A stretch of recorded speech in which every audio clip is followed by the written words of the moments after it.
Fala, tu campeão Pedrão na área, e hoje a gente vai fazer uma análise completa e detalhada da quinta e última temporada de Stranger Things. Isso mesmo, os primeiros 4 episódios já estão disponíveis na Netflix desde 26 de novembro. E eu assisti tudo. Vamos destrinchar aqui cada episódio, falar sobre o que funcionou, o que não funcionou tanto, teorizar sobre o que vem pela frente nos próximos 3 episódios que chegam no Natal e no episódio final na véspera do Ano Novo. Depois de quase 3 anos de espera desde a 4ª temporada, os irmãos Duffer finalmente entregaram o começo do fim. E que começo! Prepara o coração porque essa temporada promete ser a mais intensa, emocional e épica de todas. Então se você já assistiu os 4 primeiros episódios, vem comigo nessa jornada. E se ainda não assistiu, cuidado, que aqui tem muito spoiler. Vamos acabar com isso.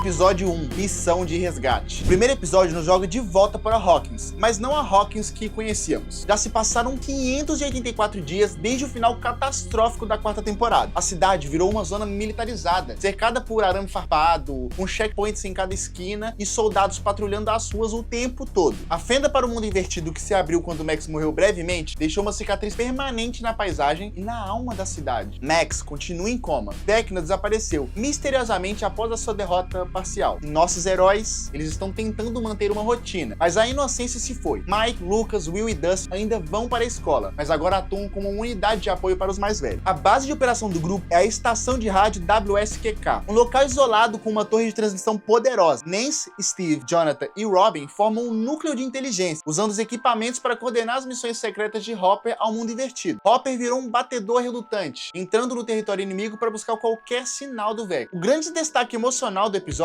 é do Dustin. E é sempre do Dustin, né, galera? Quem tem Materaço entrega uma performance carregada de raiva e luto. Dustin está amargurado pela morte de Erin Manson e continua sendo injustamente culpado pela cidade. Ele se recusa a deixar que esqueçam seu herói. E essa nova faceta do personagem adiciona uma camada de profundidade muito importante pro Dustin. Mas sabe o que é mais impressionante pra mim? É que o Dustin conheceu Ed por 2 meses. E só por isso ele já é capaz de levar uma surra pela honra dele, do Hellfire Club. Eu não acho que ele levaria uma surra dessa pela honra do Steve, não. E olha que o Steve é quase o irmão mais velho do Dustin na obra, sempre preocupado com ele e como ele age, né? Na verdade, é aí que tá o motivo do Dustin ter essa conexão muito mais profunda com o Eric que com o Steve, né? Isso acontece porque o Steve sempre quer ditar como o Dustin deve agir e meio que se moldar as pessoas ao seu redor, deixando de fazer coisas que as outras pessoas normais não fazem, mas que o Dustin faz. E o Eric não. O Eric sempre reforçou que o Dustin tem que ser ele mesmo, que se as pessoas não gostarem, elas que se danem pra lá. Mas enfim, vou ser sincero com vocês. O primeiro episódio, Missão de Resgate, é o episódio mais fraco do volume 1. Não que seja ruim, e muito pelo contrário. A gente pode ver pela nota geral que ele recebeu do público que ruim é uma coisa que ele não é, mas ele sofre com o peso da exposição, sabe? A estação de rádio, embora seja uma ideia interessante, funciona mais como um artifício para despejar informações no espectador do que como um cenário orgânico. Tipo, não tem a mesma magia do Hawkins Lab ou do Starcourt Mall. Alguns tropeços narrativos me incomodaram. A rivalidade entre Steve e Jonathan por Nance parece um retrocesso, velho. Tipo, a gente já viu isso antes, lá no início, sabe? Segunda temporada. Pô,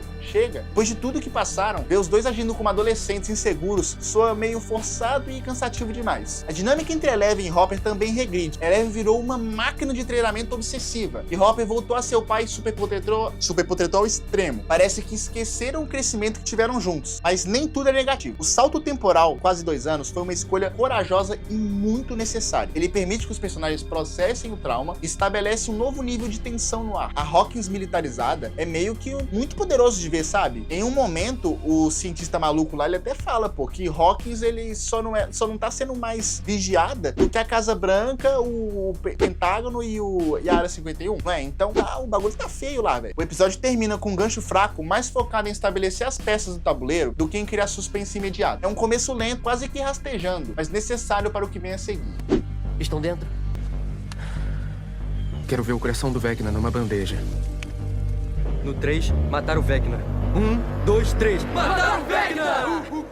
Episódio 2, Desaparecimento de Holly Wheeler. Se o primeiro episódio foi um aquecimento, o desaparecimento de Holly Wheeler pisa fundo no acelerador. O título é uma homenagem clara ao primeiro episódio da série, Desaparecimento de Will Byers. E a tensão, ela é igual. A abertura é de tirar o fôlego. Um Demogorgon ataca a casa dos Wheeler em plena luz do dia. A cena é uma referência direta a Poltergeist, com a pequena Holly Wheeler sendo o alvo dessa vez. Pela primeira vez, Karen e Ted Wheeler são forçados a encarar a realidade monstruosa de Hawkins. Karen Wheeler tem seu momento de glória, enquanto a icônica Fernando do ABBA toca ao fundo.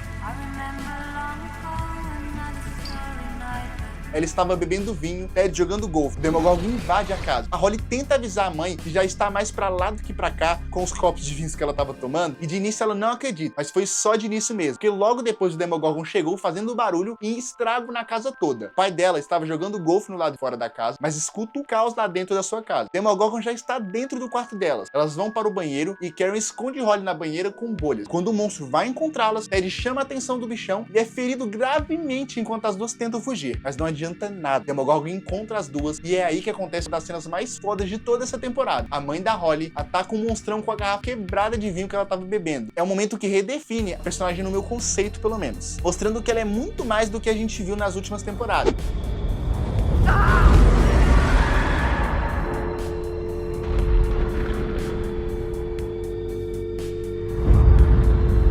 E apesar dos esforços heróicos do Wheeler, Demogorgon consegue sequestrar Holly. Eleven, juntamente com a Nancy, chega momentos depois e corre atrás do monstro para o mundo invertido, onde encontra Hop. Junto, eles tentam rastrear a Holly, mas encontram uma parede de carne viva e pulsante, que se autocura. Nenhum esforço consegue atravessá-la. Holly e Vecna, ao que tudo indica, estão do outro lado. Em Hawkins, Mike e Nancy investigam no hospital e descobrem que o amigo imaginário Mr. Watset, Dr. Fulano, para quem não percebeu uma referência clara ao livro Uma Dobra no Tempo, era na verdade Vecna, disfarçado como Henry Crow, conversando secretamente com a menina. O episódio termina com uma das revelações mais impactantes da série. Holly, presa no mundo mental de Vecna. No caso, ela não sabe o que é o Vecna. E ela segue um mapa misterioso que foi deixado para ela nos correios com um caminho pela floresta e encontra, viva e aparentemente bem, em uma dimensão ensolarada e sinistra, ninguém mais, ninguém menos que Max Mayfield.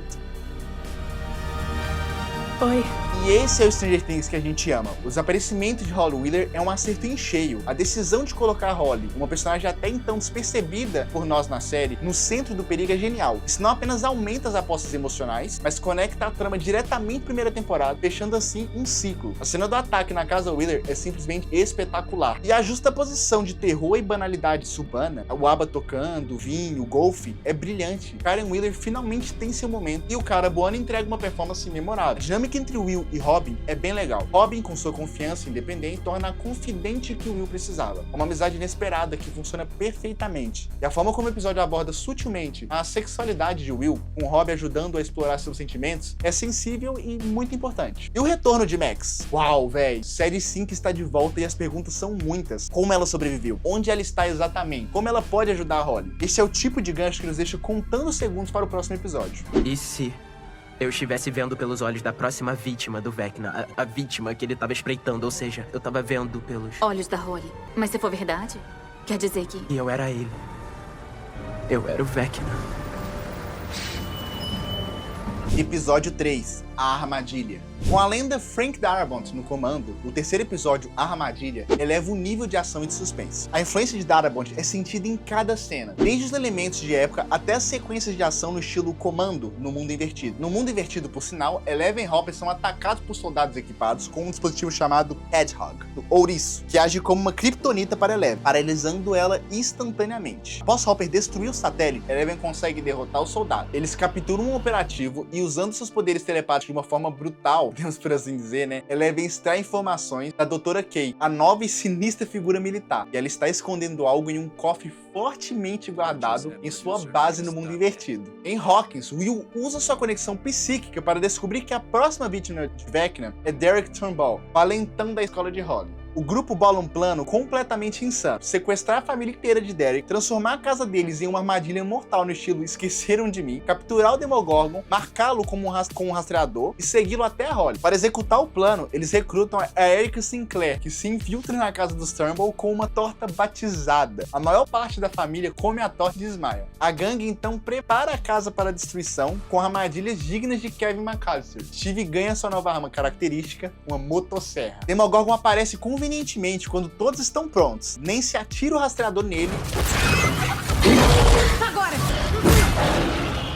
E o monstro volta para o mundo invertido. Steve, Dustin, Jonathan e Nancy seguem de carro, atravessando cercas e jardins, mas o monstro faz um U-turn completo. Will percebe o Demogorgon está vindo diretamente para ele, atraído por Derek, que acordou do nada no celeiro. Enquanto isso, no mundo mental de Vecna, Holly, vestida com uma chapeuzinho vermelha, pouco óbvio demais, segue o mapa e finalmente encontra Max, que revela ter um plano para escapar. A armadilha é pura diversão. Frank Darabont mostra por que é uma lenda. A montagem da preparação da armadilha armadilha, com direito a Steve e sua motosserra, é um deleite para os fãs. A participação de Eric é hilária e aterrorizante na medida certa. A irmã do Lucas rouba todas as cenas que aparece. O episódio também reserva tempo para o desenvolvimento do personagem. A revelação de que Jonathan planeja pedir Nancy em casamento e a conversa sensível de Will com Robin sobre seus sentimentos por Mike são pausas bem-vindas na ação frenética. A série está claramente preparando o terreno para o arco de Will, e Noah Schnapp está entregando uma performance cada vez melhor. A execução da armadilha é espetacular, a perseguição ao Demogorgon é de roer as unhas, e o gancho duplo no final, Max com o plano e o Demogorgon voltando para o celeiro, deixa a tensão no máximo. Érica, eu falei pra ligar pra emergência! E eu falei pra você comer a sua fatia de torta.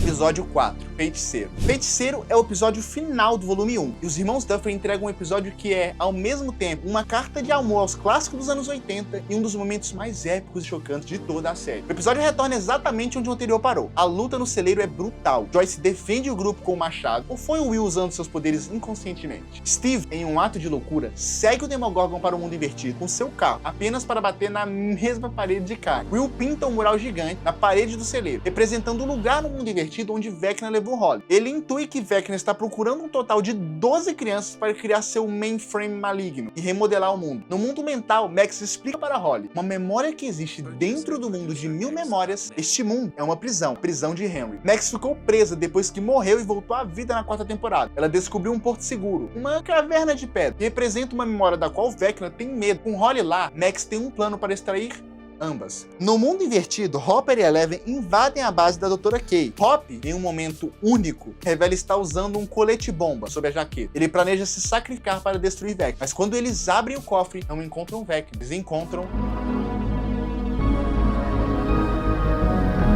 Paul, a número 8. A personagem do episódio mais controverso da 2ª temporada está de volta, sendo mantida prisioneira pela Dra. K. Em Hawkins, o grupo tenta resgatar as crianças que os militares reuniram. Robin nota que Will está claramente apaixonado por Mike e dá um discurso tocante sobre a aceitação. Abre aspas. Sair do armário é menos sobre por quem você se atrai, mas sobre aceitar quem você é. Durante o resgate, Mike e Lucas acertam um cano, causando um vazamento catastrófico que separa o grupo. É então que um exército de Demogorgons ataca, massacrando os soldados. E então Vecna surge do portal, em uma entrada triunfal inspirada em Darth Vader.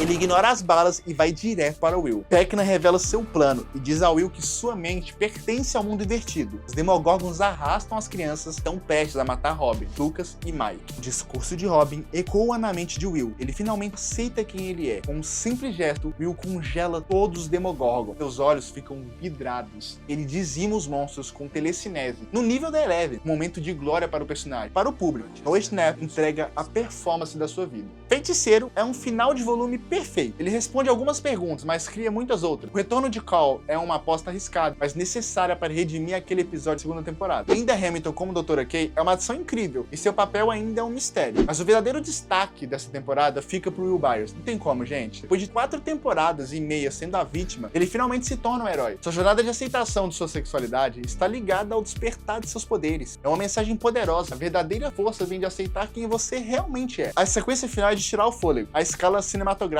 que tem, né? A edição, tudo funciona perfeitamente. A série que começou com o desaparecimento de Will, agora o coloca no centro da batalha final. É poético, é emocionante, é Stranger Things no seu melhor. William, você vai me ajudar. Pela última vez.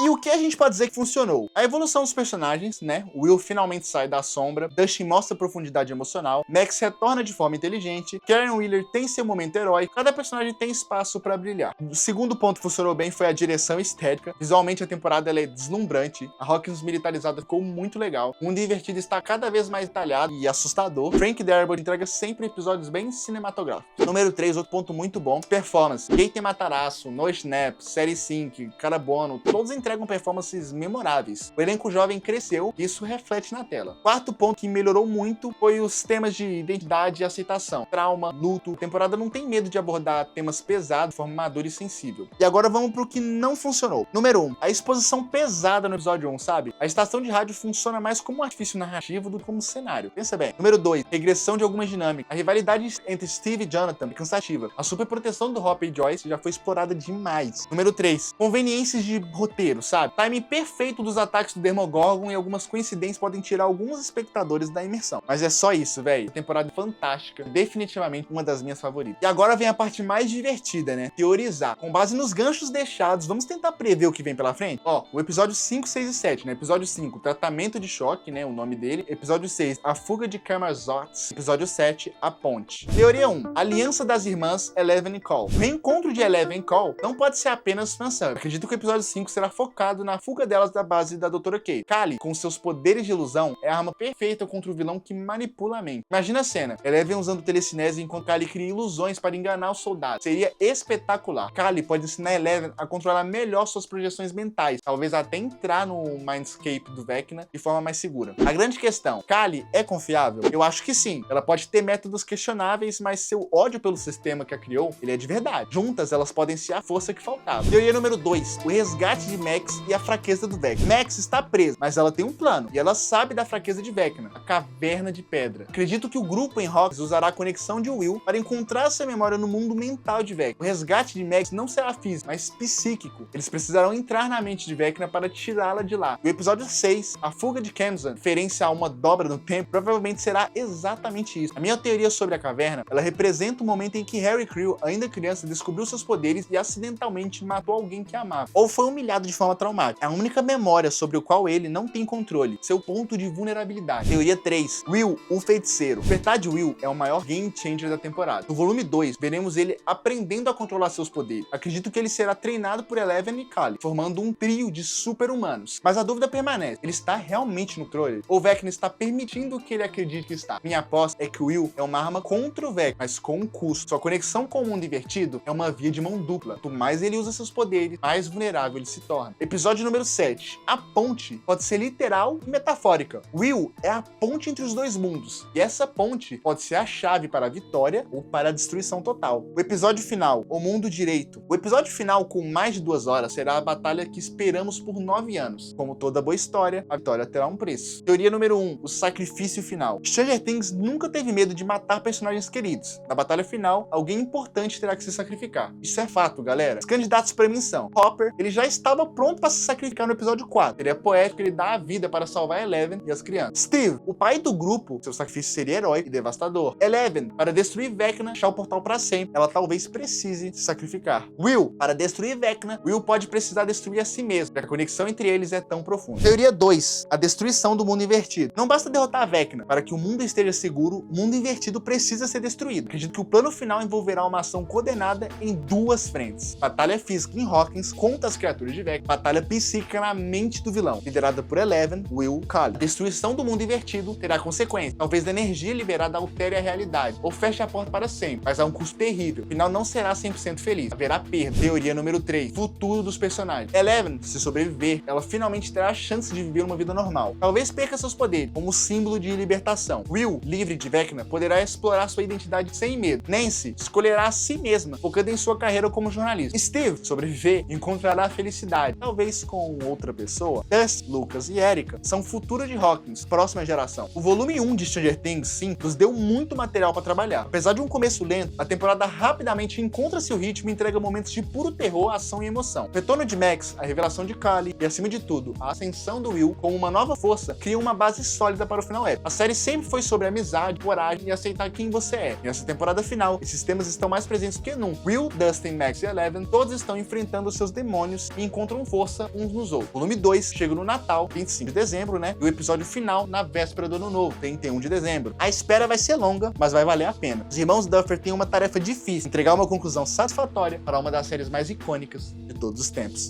Nosso dever é ser leal aos amigos. E defender o que é certo. Manda ver. Custe o que custar. E você, campeão, o que você acha que vai acontecer? Quem vai se sacrificar? Will conseguirá controlar seus poderes? Max voltará ao seu corpo? Deixe suas teorias nos comentários. Vamos debater até o Natal chegar. Valeu e até a próxima.